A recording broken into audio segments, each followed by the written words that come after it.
The Egyptian manufacturing system, a physical process reconstruction of precision stonework without numbers, machines, or cumulative error, by Logan Huntington Bixler, Interdisciplinary Systems Synthesis, 2026. You can also visit my website, www.loganbixler.com, or you can go look for a copy of my book online, The Resonant Pyramid, on Amazon. In order to collaborate or to elaborate on any of the research that I'm doing, you may also contact me at theresonantpyramid@gmail.com. For more than 5,000 years, Egyptian stonework has been treated as an anomaly, admired, described, and ultimately explained away by methods incapable of reproducing it. This contradiction persists not because evidence is missing, but because interpretation has been anchored to surviving tools rather than surviving results. Stone preserves behavior. It records motion paths, contact logic, stress distribution, termination conditions, and mostly, critically, the absence of cumulative error.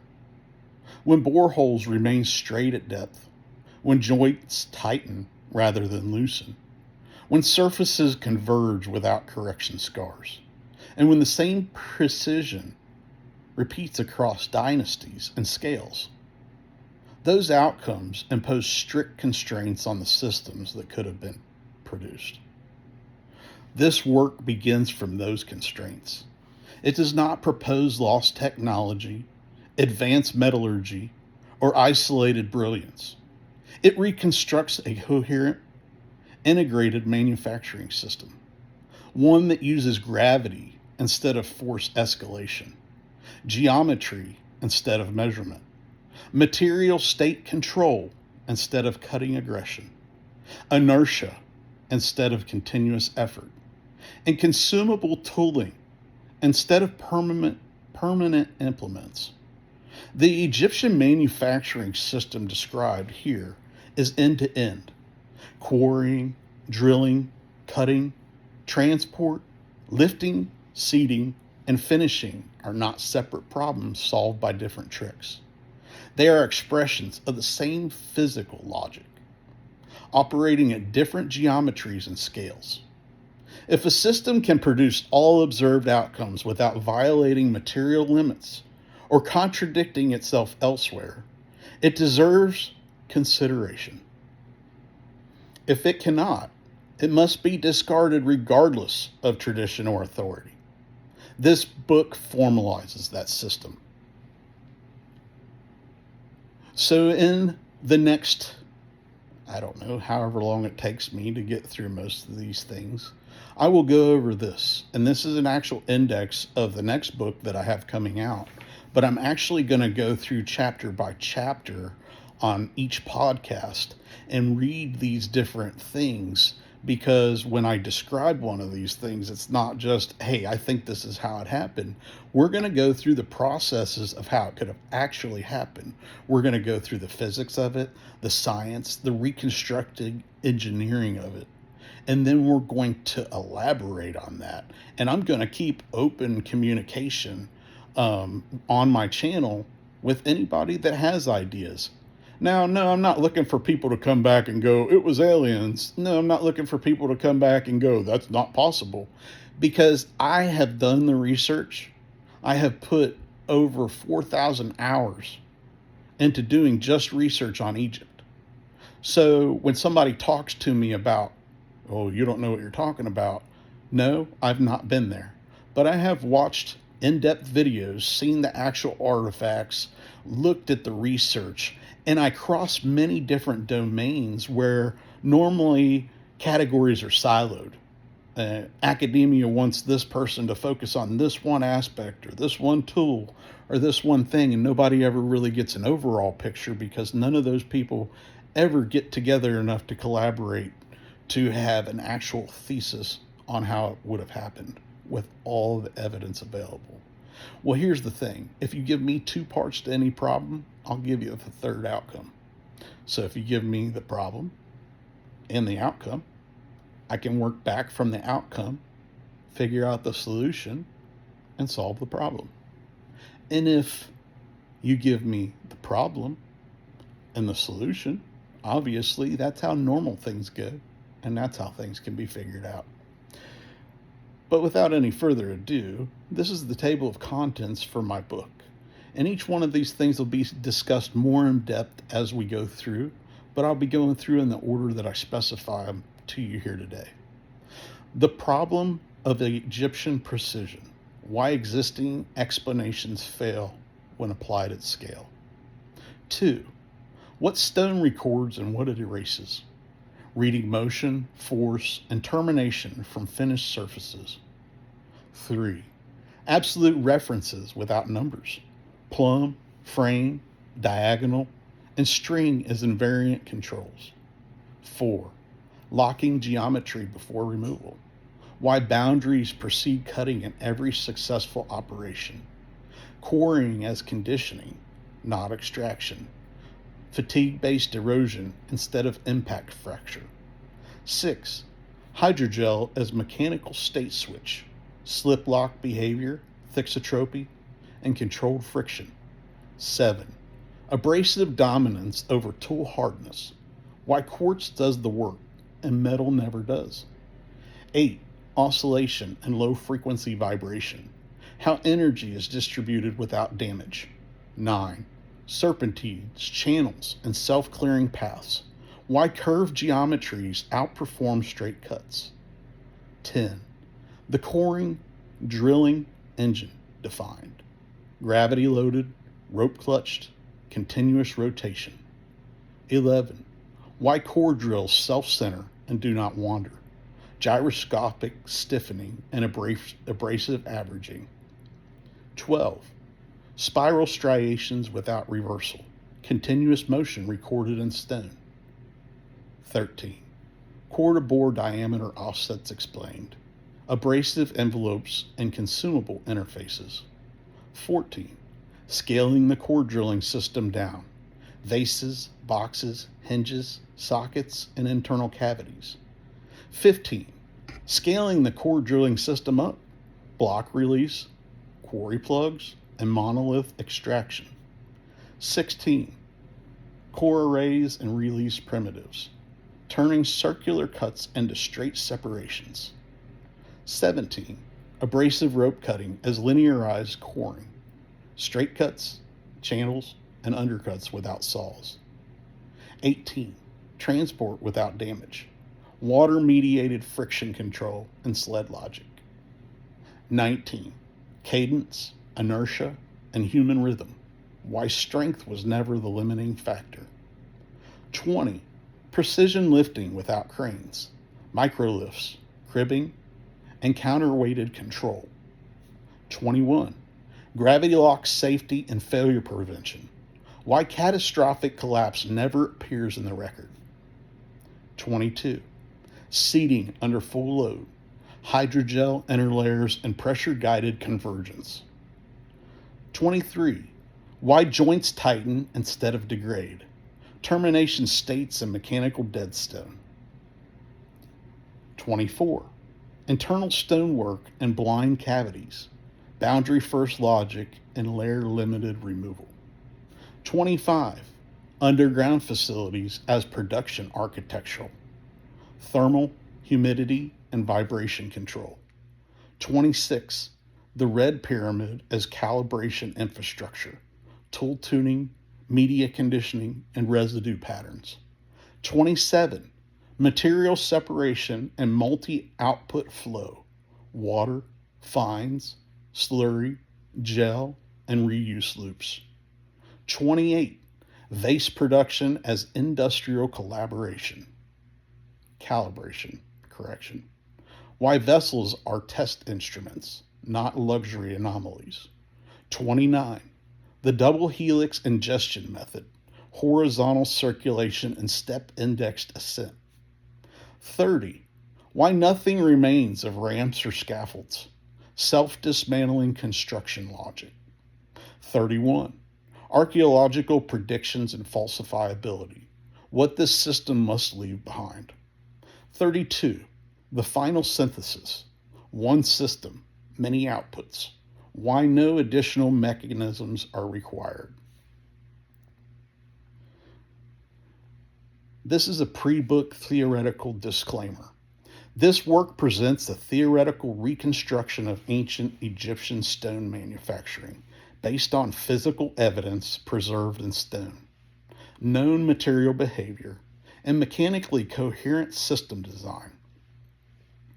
It does not claim possession of original ancient plans, certainty regarding cultural or symbolic intention,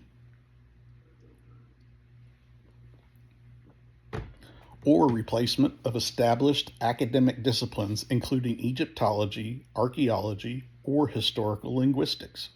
It does claim that preserved physical results require explanations that obey known physical laws, material limits, and system-level consistency. Any proposed method must be capable of producing the observed outcomes repeatedly at scale and without generating unresolved contradictions elsewhere in the process chain. All models presented are offered as testable and falsifiable engineering hypotheses grounded in geometry, abrasion mechanics, inertia, vibration, fluid behavior, and controlled environments. Readers are encouraged to evaluate the work on mechanical sufficiency rather than authority. Copyright 2026, Logan Huntington Bixler, all rights reserved. So we'll go ahead and go into the initial introductory page of my book, The Egyptian Manufacturing System. This work documents a complete, physically coherent manufacturing system capable of producing the precision stonework found throughout ancient Egypt. It does not begin with mythology, symbolism, or textual interpretation. It begins with the physical outcomes preserved in stone and works backwards to the only class of systems capable of producing those outcomes repeatedly at scale without cumulative error. The purpose of this book is not to argue that Egyptians were advanced in a modern sense, nor that technology was lost.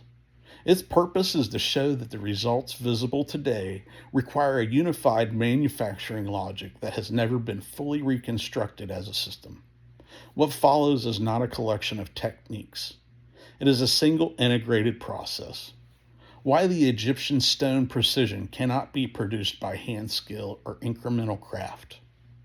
This opening chapter establishes the core problem. Egyptian stonework does not behave like the product of skilled manual craft operating incrementally. Instead of degrading as scale increases, precision improves. Instead of drifting over distance and time, geometry converges.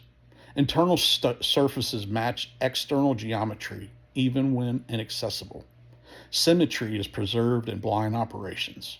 Error does not accumulate. Correction scars do not exist. These facts immediately eliminate explanations based on chiseling, pecking, filing, or gradual hand refinement. Skill alone cannot support drift.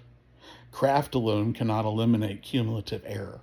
If the results were achieved once, they might be attributed to exceptional labor. If they were achieved thousands of times across dynasties and sites, then a system must exist that prevents error from arising in the first place. This chapter closes by establishing that Egyptian stonework behaves as the output of a manufacturing system, not a collection of artisanal acts. What finished stone surfaces reveal about motion, force, and tool behavior.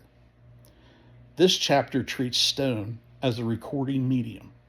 Finished surfaces preserve the history, how they were made. Continuous spiral striations indicate uninterrupted rotary motion.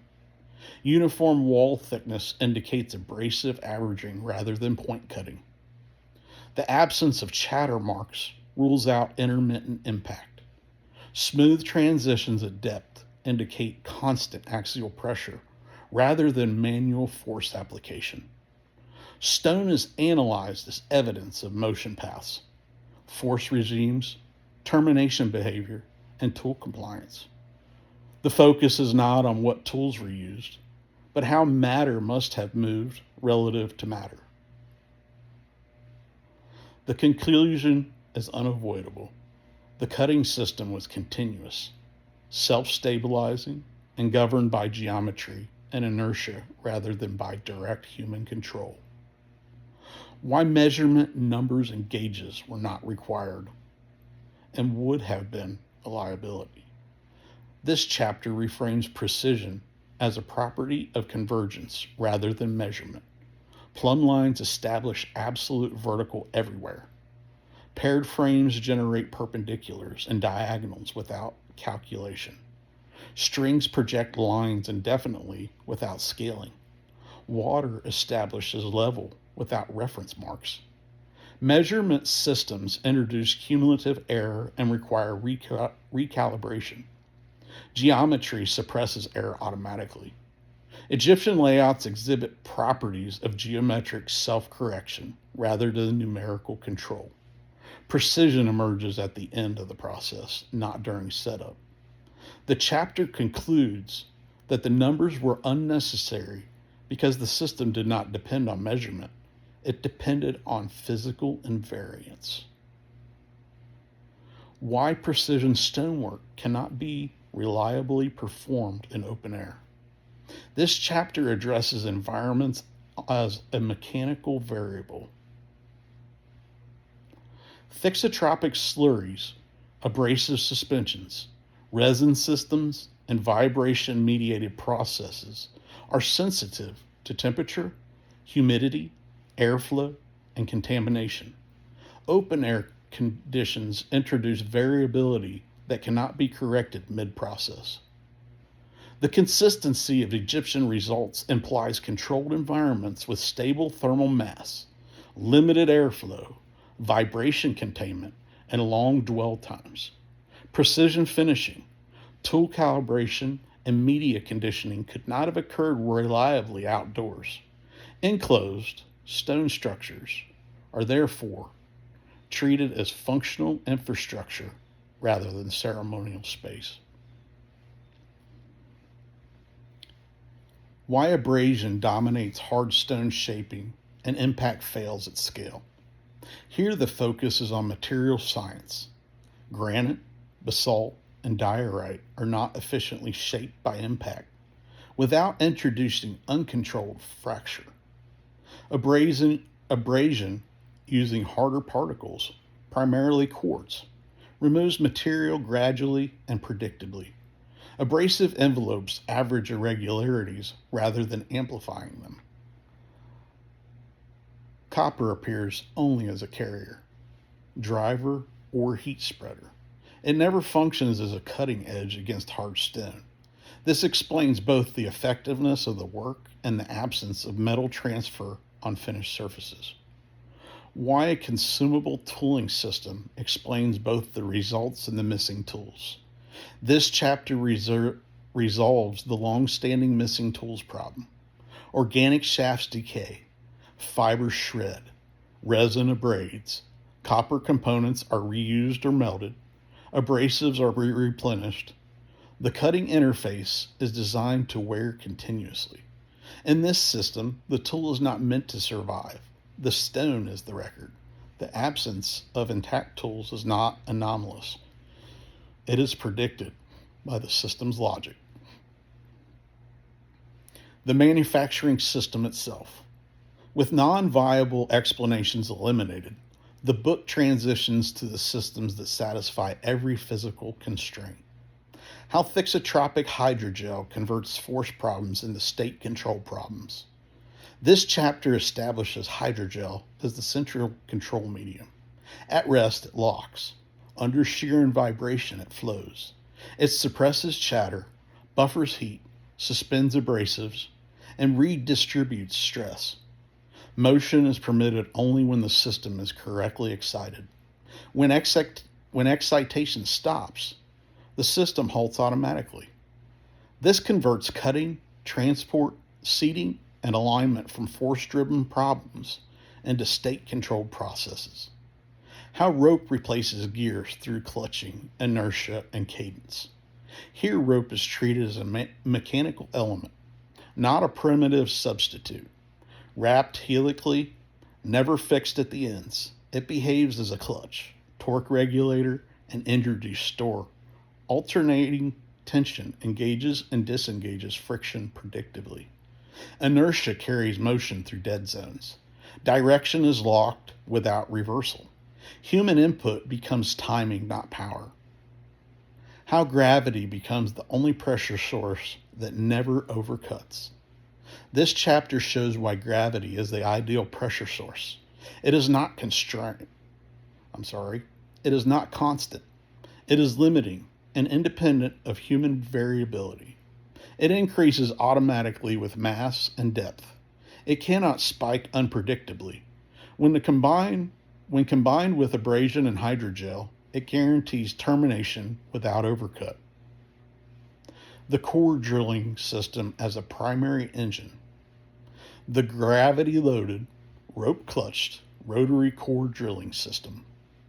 This chapter fully describes the rotary core drilling engine as the primary cutting primitive. Base plates fix geometry and absorb vibration. Spindles self-stiffen gyroscopically. Abrasive slurry performs the cutting. Rope clutches provide continuous rotation. Suspended masses smooth torque. The system runs continuously, self-centers, clears debris, and records its motion in stone. Why the system self-centers and does not wander. Here, axial truth is explained as an attractor state. Any deviation increases resistance on the low side, accelerating corrective erosion. Inertia resists precession. Abrasive averaging eliminates bias. The axis recenters without measurement. Why spiral striations appear without reversal or chatter. Spiral striations are shown to be the inevitable outcome of continuous rotation combined with axial feed.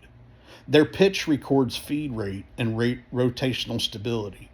Their continuity rolls out pecking, reversing, or intermittent cutting. Why cores are smaller than their bores. This chapter explains the abrasive envelope. The cutting action occurs in a band wider than the sleeve. The sleeve never touches stone. The bore is therefore larger than the core by design.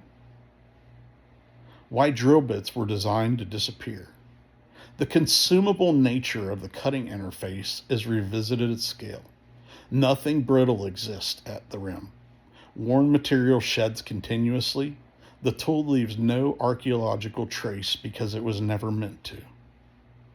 Scaling the same system. How the same core drill logic produces vases, boxes, hinges, and sockets. Downscaling changes cadence, mass, and geometry, not logic. Vase hollowing is horizontal coring. Hinges are short depth bores. Box interiors are overlapping cores dressed into flats. The same engine operates elsewhere, circular removal is required. And to kind of build on the vase shaping, I've already reproduced the manual version of a CNC lathe with the materials that they would have had available using all of the materials we have previously talked about. The vase shaping process is probably going to be a very long, in-depth book. So there will be a chapter in this book about it, but I will be going way more farther in depth when I actually write the book about how they shaped the vases with what they had available and how they did it consistently with all the materials and the processes and the megalithic structures that made it able for them to mass produce them. Back to my chapters that will be coming up though. How the same system releases blocks and extracts monoliths. At larger scales, arrays of cores perform stress fields. Gravity completes separation. Cores become secondary products. The quarry face remains clean. Transport, lifting, and placement as state control processes. These chapters show how the same hydrogel mediated geometry locked governed transport, lifting, alignment, and final seating without suspension, cranes, or impact. Underground facilities as industrial infrastructure. The book concludes by demonstrating that underground chambers function as environmental regulators, material processors, and vibration containment architecture necessary for system stability. The pyramid acts as structural cap, not a workshop.